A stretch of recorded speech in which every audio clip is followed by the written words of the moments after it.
ماہ سیام سے ایک دن قبل اور عید کے دن ہم ایک جیسے ہوتے ہیں. جہاں ہم رمضان سے ایک دن پہلے کھڑے تھے، عید کے دن بھی ہم وہیں کھڑے ہوتے ہیں. تو پھر ایک مہینہ اتنی طویل محنت کی اور مشقت اٹھائی، بھوک اور پیاس کاٹی، تو پھر کیا فائدہ ہوا؟ آپ ایک ڈاکٹر کے پاس جاتے ہیں اور اس سے دوائی لیتے ہیں اور مہینہ بعد اس کو استعمال کرتے ہیں، اور مہینے کے بعد آپ ٹیسٹ کرواتے ہیں تو جہاں تھی بیماری وہاں کی وہاں رہی. تو پھر دو باتیں ہیں، یا تو ڈاکٹر نے دوا ٹھیک نہیں دی، یا پھر آپ نے دوائی کے ساتھ پرہیز نہیں کیا اور جہاں تھے وہیں کے وہیں کھڑے رہ گئے.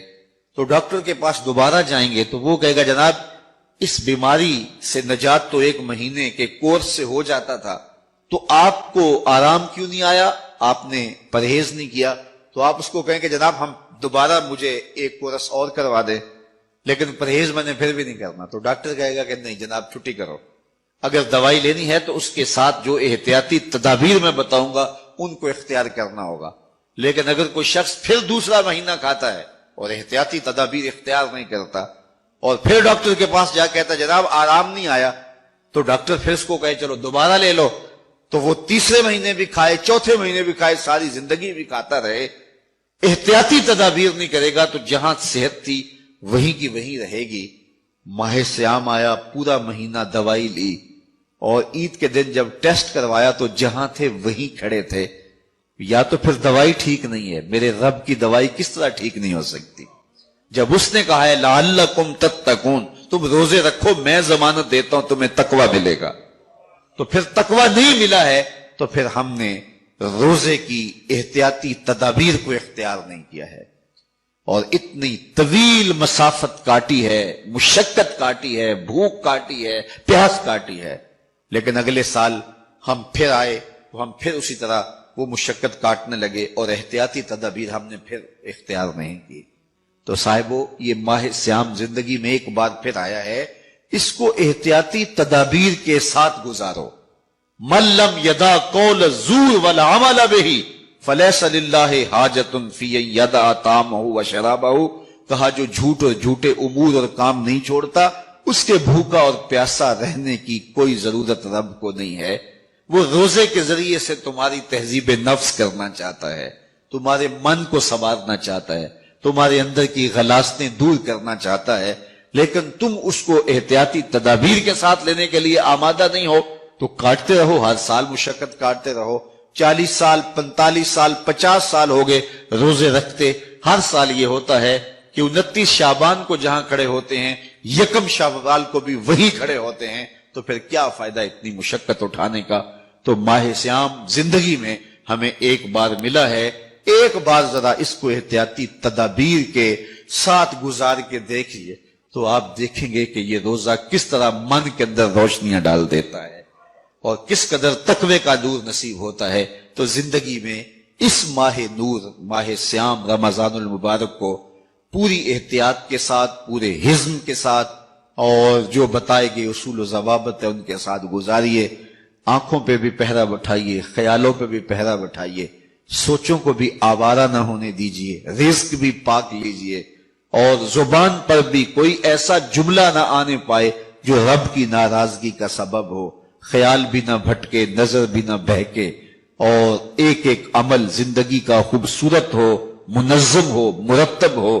اور ادھر 30 روزوں کی بھوک ہو، اور پھر نتیجہ کیا ہوگا؟ میرے رب نے وعدہ دیا ہے لعلکم تتقون، تمہیں تقوی کا نور نصیب ہو جائے گا. تمہاری زندگی ایک عجیب کیفیت میں ڈھل جائے گی اگر تم روزے کو اس کی حقیقی. لگتا ہے کہ جب جمعۃ المبارک یا نماز ختم ہوتی ہے تو لوگ مسجد سے ایک دوسرے کو دھکے دے کر کے باہر نکلنے کی کوشش کر رہے ہوتے ہیں. ایک سمت کھڑے ہو جائیں کہ موقع مل گیا ہے 2 لمحے اور کھڑا ہونے کا. لوگ آرام سے نکل جائیں گے تو میں بھی نکل جاؤں گا. جلدی جلدی مسجد سے نکلنے کے لیے جو بے چینی ہے، یہ ایک مومن کی زندگی نہیں ہے.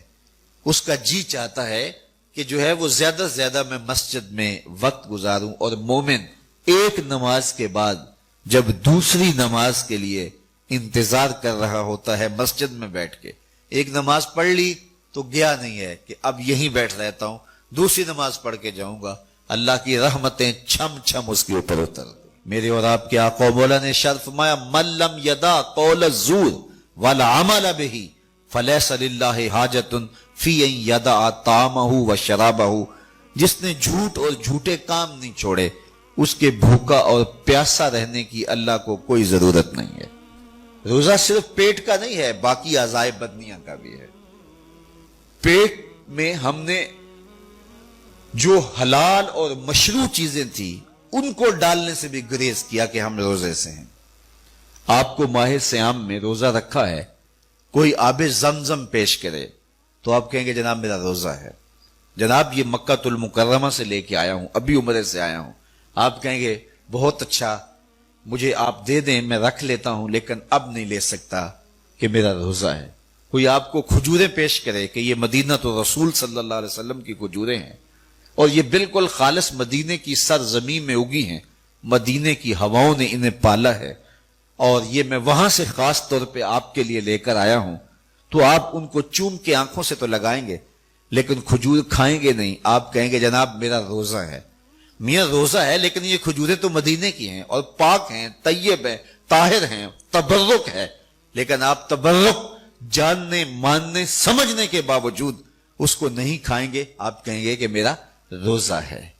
وہ ایک صاحب نے لوہے کا کڑا پہنا ہوا تھا تو میں نے اس کو کہا کہ یہ گناہ بے لذت ہے، یعنی ایسا گناہ ہے کہ گناہ بھی ہو رہا ہے اور لذت بھی کوئی نہیں ہے، تو گناہ بے لذت کیوں کرتے ہو؟ تو اس نے مجھے جھٹ سے کہا کہ میرے ایک دوست گئے تھے اور وہ مدینہ تو رسول سے لے کر آئے تھے تو یہ مدینے کا تحفہ ہے۔ تو میں نے کہا صاحب مدینے والے نے تو منع کیا ہے، تو کھجوریں مدینہ تو رسول کی ہوں یا مکہ المکرمہ کا مائے زمزم ہو، آپ کو روزے کی حالت میں پیش کیا جائے تو آپ اس کو نہیں لیں گے۔